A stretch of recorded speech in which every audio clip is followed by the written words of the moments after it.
दूसरी एकादशी, मोक्षदा एकादशी की व्रत कथा। युधिष्ठिर बोले, देव देवेश्वर, मार्गशीर्ष मास के शुक्ल पक्ष में कौन सी एकादशी होती है, उसकी क्या विधि है तथा उसमें किस देवता का पूजन किया जाता है? स्वामिन, यह सब यथार्थ रूप से बताइए। श्री कृष्ण ने कहा, नृपश्रेष्ठ, मार्गशीर्ष मास के शुक्ल पक्ष की एकादशी का वर्णन करूंगा, जिसके श्रवण मात्र से वाजपेयी यज्ञ का फल मिलता है। उसका नाम मोक्षदा एकादशी है, जो सब पापों का अपहरण करने वाली है। राजन, उस दिन यत्न पूर्वक तुलसी की मंजरी तथा धूप दीप आदि से भगवान दामोदर का पूजन करना चाहिए। पूर्वोक्त विधि से ही दशमी और एकादशी के नियम का पालन करना उचित है। मोक्षदा एकादशी बड़े बड़े पातकों का नाश करने वाली है। उस दिन रात्रि में मेरी प्रसन्नता के लिए नृत्य, गीत और स्तुति के द्वारा जागरण करना चाहिए। जिसके पितर पापवश नीच योनि में पड़े हों, वे इस एकादशी का व्रत करके इसका पुण्यदान अपने पितरों को करें तो पितर मोक्ष को प्राप्त होते हैं। इसमें तनिक भी संदेह नहीं है। पूर्व काल की बात है।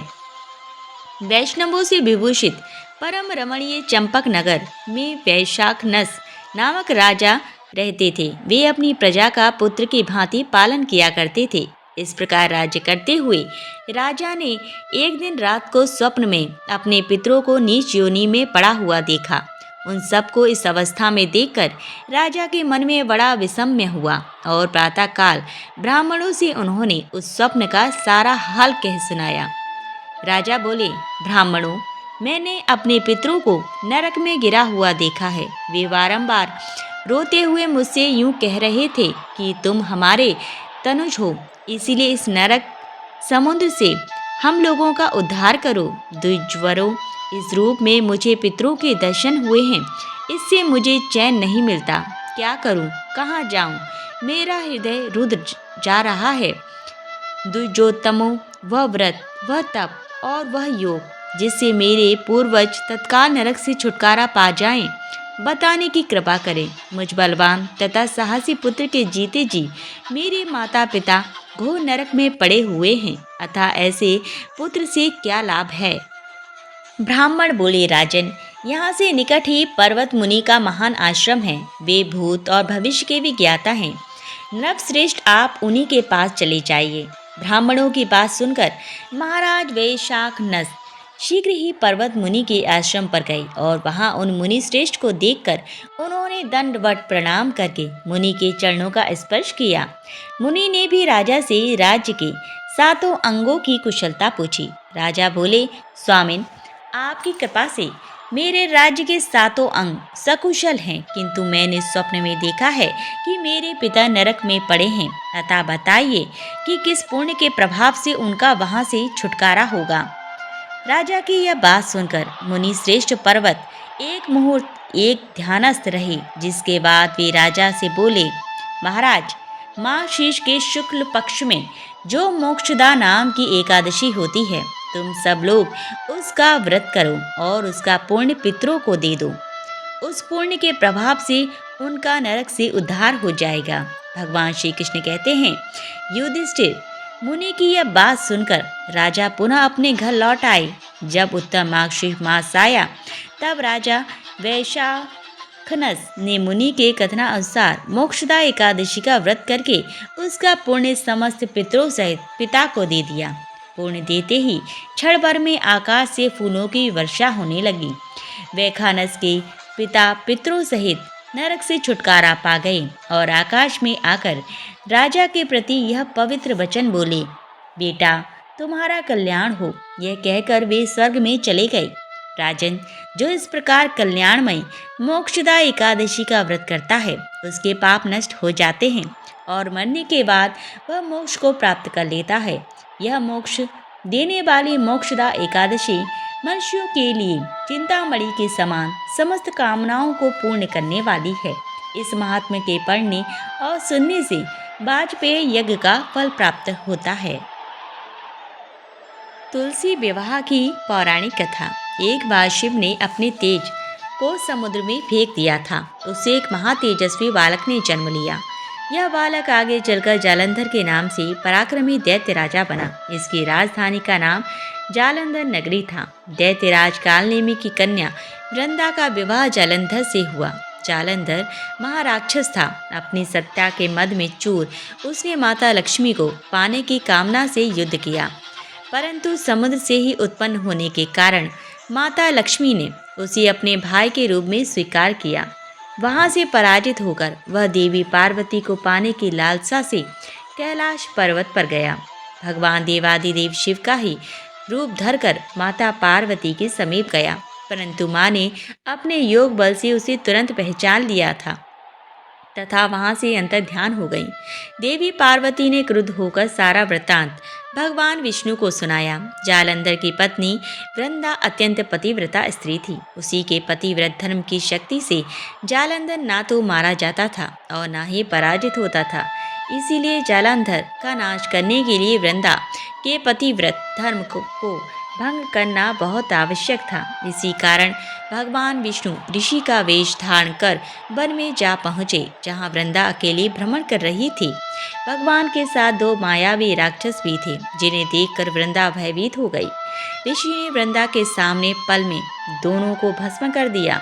उनकी शक्ति देखकर वृंदा ने कैलाश पर्वत पर महादेव के साथ युद्ध कर रहे अपने पति जालंधर के बारे में पूछा।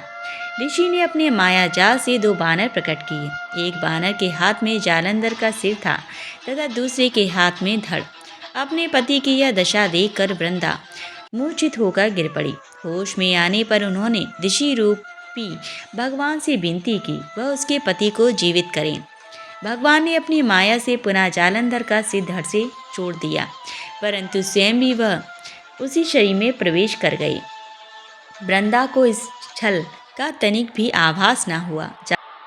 जालंधर बने भगवान के साथ वृंदा पतिव्रता का व्यवहार करने लगी, जिससे उसका सतीत्व भंग हो गया। ऐसा होते ही वृंदा का पति जालंधर युद्ध में हार गया। इस सारी लीला का जब वृंदा को पता चला तो उसने क्रुद्ध होकर भगवान विष्णु को हृदयहीन शिला होने का श्राप दे दिया। अपने भक्त के श्राप को भगवान विष्णु ने स्वीकार किया और शालिग्राम पत्थर बन गई।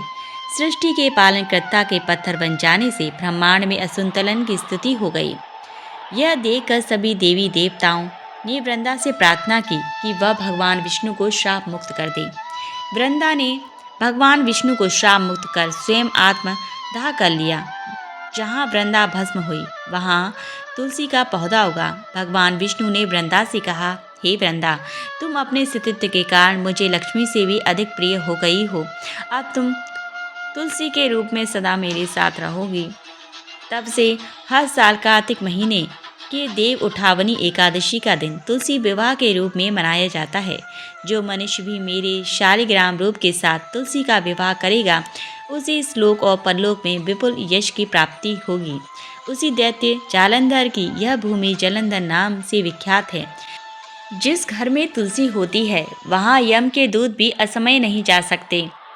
मृत्यु के समय जिसके प्राण मंजरी रहित तुलसी और गंगा जल मुख में रखकर निकल जाते हैं वह पापों से मुक्त होकर वैकुंठ धाम को प्राप्त होता है। जो मनुष्य तुलसी व आंवले की छाया में अपने पितरों का श्राद्ध करता है उसके पितर को मोक्ष प्राप्त होता है। बोलो तुलसी महारानी की जय। तुलसी माता की कृपा प्राप्त करने वाली बुढ़िया माई की कहानी। कार्तिक महीने में एक बुढ़िया माई तुलसी जी को सींचती और कहती कि हे तुलसी माता, सत की दाता, मैं तेरा बिटला सींचती हूँ। मुझे बहू दे, पीताम्बर की धोती दे, मीठा मीठा घास दे, बैकुंठा में वास दे, चटक की चाल दे, पटक की मोत दे, चंदन का काठ दे, रानी सा राज दे, दाल भात का भोजन दे, 11 की मौत दे, कृष्ण जी का कंधा दे। तब तुलसी माता यह सुनकर सूखने लगी तो भगवान ने पूछा कि हे तुलसी, तुम क्यों सूख रही हो? तुलसी माता ने कहा कि एक बुढ़िया रोज आती है और यही बात कह जाती है, मैं सब बात तो पूरा कर दूंगी, लेकिन कृष्णा का कंधा कहाँ से लाऊंगी? तो भगवान बोले, जब वो मरेगी तो मैं अपने आप कंधा दे आऊँगा, तू बुढ़िया माई से कह देना। बाद में बुढ़िया मर गई। सब लोग आ गए। जब माई को ले जाने लगे तो वह किसी से ना उठी। तब भगवान एक 12 वर्ष के बालक का रूप धारण करके आए। बालक ने कहा, मैं कान में एक बात कहूँगा तो बुढ़िया माई उठ जाएगी। बालक ने कहा, कान में। बुढ़िया माई मन की निकाल ले, पीताम्बर की धोती ले, मीठा मीठा घास ले, बैकुंठा का वास ले, चटक की चल ले, पटक की मौत ले, कृष्ण जी का कंधा ले। यह सुनकर बुढ़िया माई हल्की हो गई। भगवान ने कंधा दिया और बुढ़िया माई को मुक्ति मिल गई। हे तुलसी माता, जैसे बुढ़िया माई को मुक्ति दी वैसे सबको देना। जय तुलसी मैया।